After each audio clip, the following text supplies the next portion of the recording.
Hello, fellow Supermom, and welcome to another episode of the Special Needs Supermom Podcast.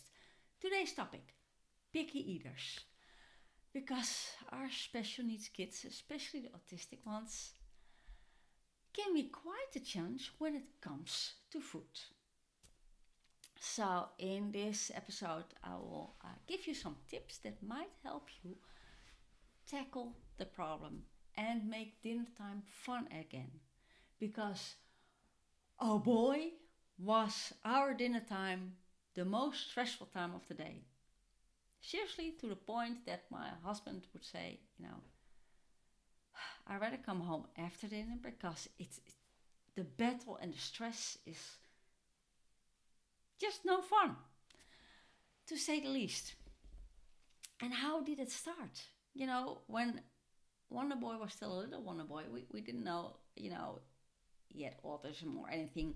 We just saw a child that during daytime was fine with sandwiches and some fruits. Well, the first time he had banana, he went like, this is disgusting.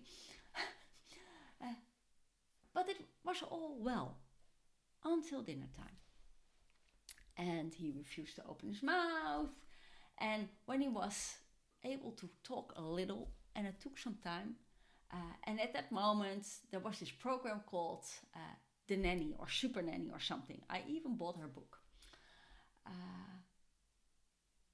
And Super Nanny, when the kids were naughty in that show, there was something like, I think, the naughty mat or the naughty corner. So you would, the kid had to leave and stand on the doormat or something like that. And we got it to the stage that Wonderboy would look at his plate and he would just say, Matt? And he would just, he needed help getting out of his chair, of course. But he was just like, yeah, I just rather just, no, thank you. And one day we left him by himself and we thought maybe that's the trick. And as tiny as he was, 1.5 years old or something, I think he threw it in a trash can, something like that. And this now all sounds fun and hilarious, but believe me, it was a nightmare because we were young parents and there were all these guidelines about what your kids should eat and everybody had comments, but we had no friends with young kids, no family members with young kids, so... And no matter what, he didn't eat, at least during dinner time.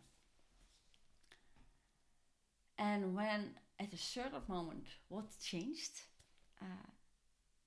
is, well, a combination of things. First of all, the big thing was that my husband said, really, I'm not even looking forward to dinner time anymore. Coming home because it's one big nightmare.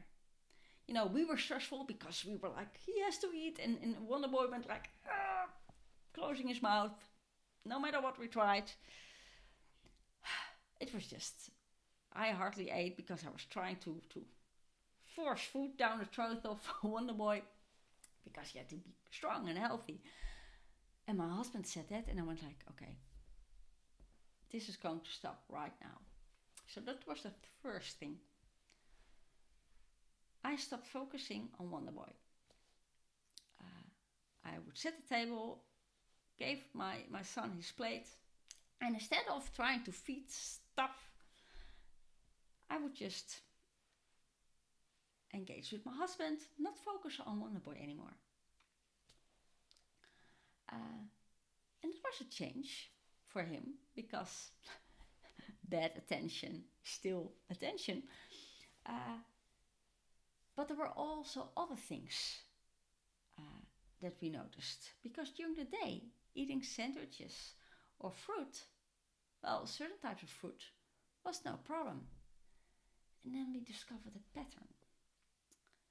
Wonderboy, the first time he had banana, he went like, this is swooshy and didn't like it at all. When it had a certain texture, he did eat it. And when it was cold, he also ate it. So Wonderboy had no problem eating his dinner when it was cold.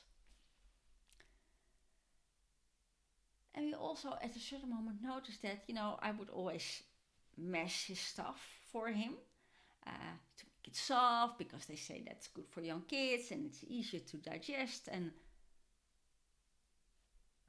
we know now, even to this day, Wonderboy hates food that tastes like, it's all mashed together, all mixed. The softness, sliminess, not of course, but when it's like mashed potato, he didn't like it at all. So it was a combination of things. The first thing, the most important thing was we let go. Didn't focus on him anymore. He was allowed to play with his food. And we noticed that at a certain moment he would eat it when it was cold. And when their foods were not mixed. So potatoes were potatoes, veggies were veggies, and meat or chicken or whatever, not connected. It was clear what was what. So it wasn't mashed together. It made a huge difference. And it didn't change overnight, of course. But us not paying attention and solely focus on him anymore helped. That we figured out that, we shouldn't mash everything helped. That we realized that he didn't like warm food. That helped. But what also was really useful, because he got a little bit older. And I remember when I was a kid, I've got 2 brothers and I had 1 brother, and he took forever to finish his plate. Forever. And we all had to wait till he finally had everything. Ate everything. It took forever. And that memory, I would like, we're not going to sit at the dinner table for an hour because somebody is really slow or really picky or whatever, especially when our second kid, Supergirl, came around the corner. We were like, if there's somebody really slow, not everybody has to wait. But I also remember reading in the magazine something about picky eaters. And they said, of course, kids have to get used to a taste. Brussels sprouts? Apparently that's such a specific taste. You can't learn to appreciate it before the age of, I believe it's 11 or something, or maybe even older. But you have to get used to some stuff. So at a certain moment we had the rule that you had to eat the bites of your age. So when Wonderboy was 4 years old, he at least had to try eat the bites of his age. So 4 bites of potato, 4 bites of veggies, and that was done. If he really didn't want to anymore, fine. But there wasn't an alternative. I made 1 meal. That was it. And in the beginning, especially because when he was, just by himself, it's your first child, you worry about everything. You're constantly seeing those stats. Oh, they should eat this much at that age and should talk like that, blah, blah, blah, blah, and should walk at this age. Well, that was the big first stressor because, most autistic kids, one way or the other, well, every kid, no matter being autistic or whatever, there's no average kid. They walk slow, talk slow, or walk really fast and talk really quickly and whatever. But I was so fixed because I had no reference. Yeah, my mom, but that was years ago. So, and I remember even from her that with every child there were different advices and guidelines. So I was just holding on to those guidelines, and Wonderboy didn't fit any of them. Until I let go, because at a certain moment I realized he loves sandwiches. We're Dutch. Bread is really a thing over here. So we have sandwiches in the morning. That's a regular breakfast. Sandwiches for lunch. Regular breakfast. And if we really don't have time to cook or don't want to, sandwiches for dinner. And we have a lot of different kind of breads, like in Germany and like you see in Scandinavia. Not sweet, really nice. And thank God for the Amish when we lived in the States. Anyhow, rabbit hole. I realized at a certain moment, he's eating fine during the day. He eats his sandwiches, he eats his fruits. So he's not going to starve. So I was like, I'm not going to offer an alternative because that's something you often see. Well, he didn't want to eat, so I gave him blah, blah, blah, blah. Wasn't easy. But this was it. You got that. And yeah, he was allowed to eat it when it was cold. Fine by that. But he at least had to try. And there was no alternative. So it wasn't also like, when he ate a little bit, he wouldn't or not. And he really refused. There was no dessert. Unfortunately, that was not a trick for Wonderboy because he's not really into the desserts. But we didn't give him an alternative. And when he, at a certain moment, realized, I'm not getting a sandwich. Even if I'm going, and throwing a tantrum. And after, I think, 2 weeks, he realized that. Wasn't easy. Oh boy, did Mama needed wine. And but we praised him. You have those reward charts or those charts when they, you're doing potty training. We use that as well. For, when he had the bites of his dinner, at least try that. Yay! And he would get a sticker. And in this phase, I can highly recommend making a mom reward chart as well. Because this is not easy to change. Well, at a certain moment, we were done. We knew something had to change, and we just followed through on that, followed up on that, and he realized quicker, and our kids realize quicker than you think that you can be manipulated or not. Because I remember years ago when I said something, and Wonderboy literally said, "He never followed through on that." So. Oh. And it's the same with food.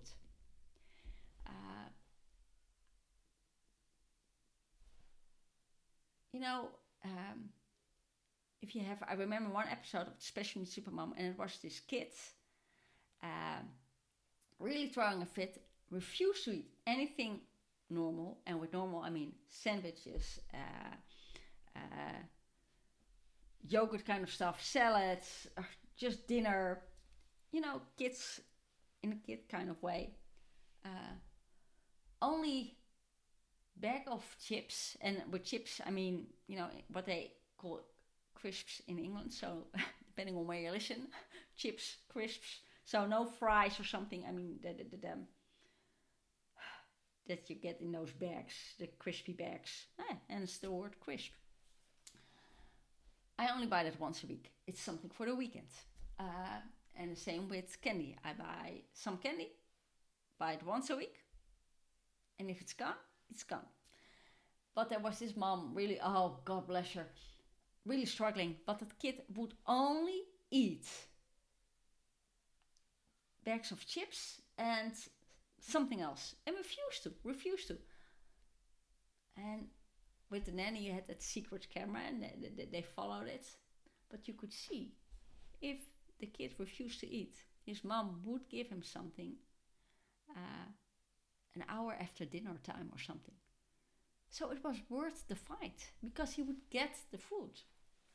And Wonderboy was the same. If I'm not eating, I will get a sandwich. No, not anymore. And it really helped for us as well that, when we realized that he liked his food cold. And still, to this day, he's not a really, really warm kind of eater. Maybe because I refuse to eat warm food when I was pregnant with him. Just the thought alone made me sick. But all those things combined, if you start having a picky eater, there's no easy quick fix. If you want to have your kids, eating healthy and normal. Having said that, our kids are allowed to have one thing they really, really, really don't like. And they don't have to eat. And I will give them an alternative. For wonderboy, it's rice-based food. It's the texture he doesn't like. He really doesn't. So, for that, he can have an alternative.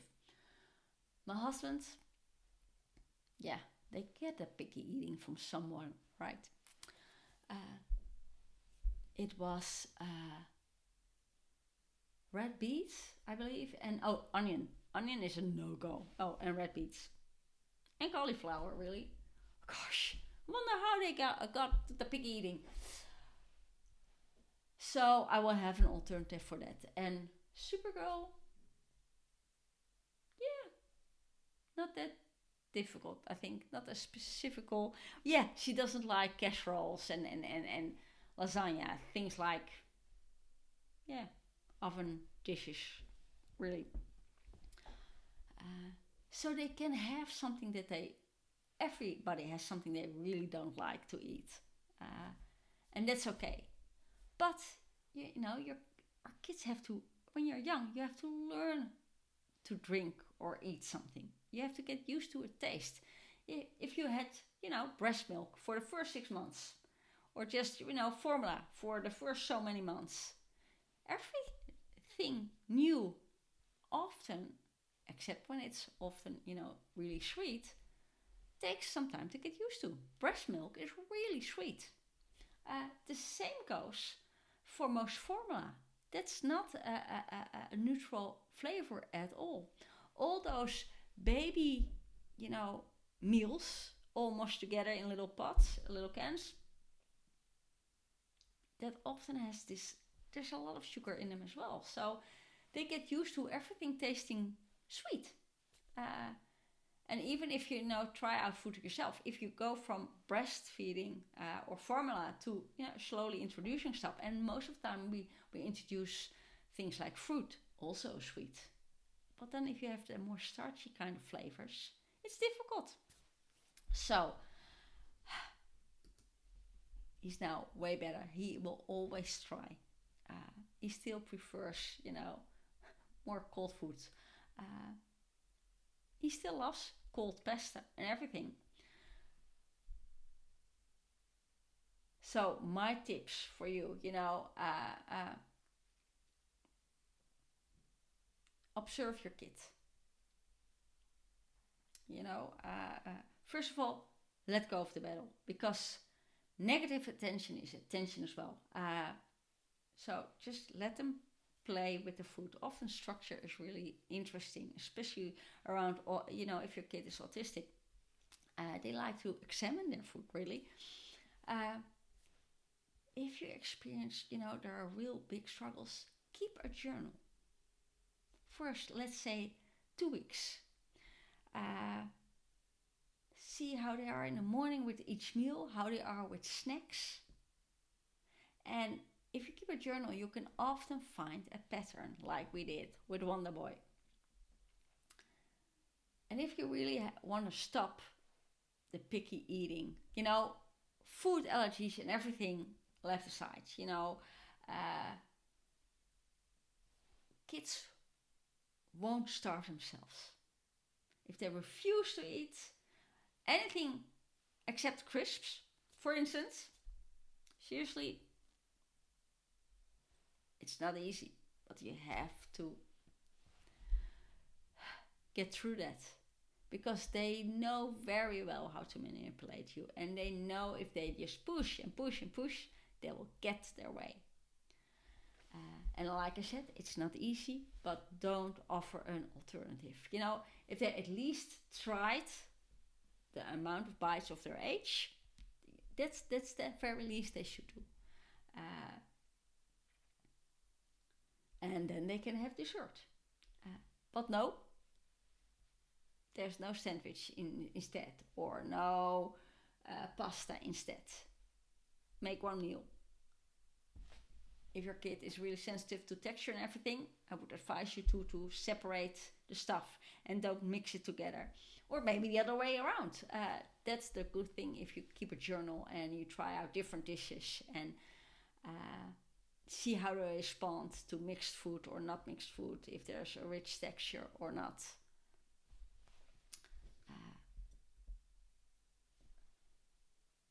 Don't focus on what they eat. Focus on, the effort. So not the results, but at least that they tried. It's small steps or small bites, really. And also a great tip, because at a certain moment we noticed with Wonderboy when he got a little bit older, I do. Can I have? He would drink 2 glasses of milk during dinner, but that is calories he's using as well to fill himself up, and that's not what we want, of course. Yeah, it's great that he has a glass of milk, but not to the extent that he has less appetite. Because really, they'll need to learn how to eat several things. And getting used to a certain flavor, I heard it takes about 6 to 10 times before you get used to a flavor. And talking adults here, did you like your first cup of coffee? Did you really like your first glass of beer or wine? Yeah, that didn't stop us, really. The first few times were awful, but we stick through it. It's kind of the same for our kids. So, I hope these tips help you. If you have a great tip, share them in the comments. Reach out on social media. You can find the Special Needs Supermom Podcast on Instagram, on Facebook. And if you have a question regarding picky eating, but you don't want to do it in public, you can send a private message or join the private group for special needs mom called Special Needs Supermoms. You can find it on Facebook. It's only for moms with special needs kids, and it's a safe place where you can ask for advice or share great tips. What helped you. Cry, laugh. And if you need help, tracking your kids' behavior, go to the Etsy store or to the specialneedsupermom.com website. And besides the Special Needs Supermom planner, you'll also find a separate health tracker. That health tracker is in a Special Needs Supermom planner, but upon request, I made it available without the planner as well. And it's a great way to track behavior, track routines and everything. And with that, it can help you maybe discover a pattern. See what triggers your kid or not. That's it for now. I hope you loved this episode. If you have a great topic, please feel free to reach out and on social media. And I hear you the next time. Bye.